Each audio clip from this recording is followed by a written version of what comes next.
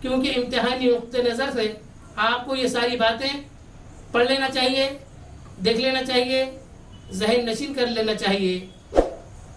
میں آپ سے اجازت چاہتا ہوں۔ اللہ حافظ، فی امان اللہ۔